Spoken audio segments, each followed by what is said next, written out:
Trick, ja. Da seht ihr den Scheißtrick.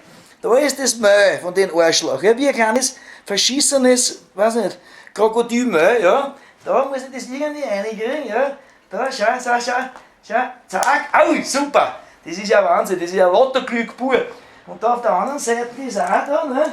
Jetzt muss ich das irgendwie reinkriegen, ne. Das ist schon ein bisschen Arsch, weil da bin ich ganz schlecht beieinander. Da ist es ganz Arsch, weil da siehst du das. Ach, das ist ein Trick. Mein Gott, der was das erfunden hat, den gehört. Der gehört da wirkt mit den scheiß Hosenträger.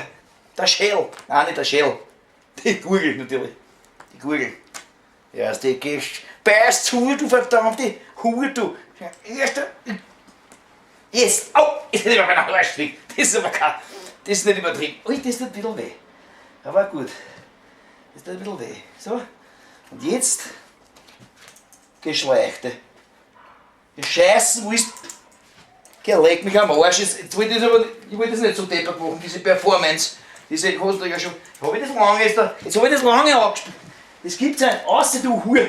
Ich muss ja das Kleine muss ich ja. Das Kleine. Das verschissene Kleine. Das kleine End da von den Hosenträger muss ich ja da reinkriegen. Erst du Hure, du. Das ist ein Dreck. Bist du deppert. So, das habe ich einmal. Jetzt endlich.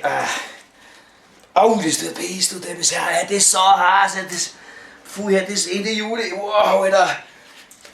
Wie einer Hotline. So. Gescheißen. So, und jetzt endlich habe ich es da vorne. Gut, das ist einmal total vertraut, aber ich kann nicht so lange mal tun. So, da vorne, das ist noch jetzt eine leichte Routine-Sache.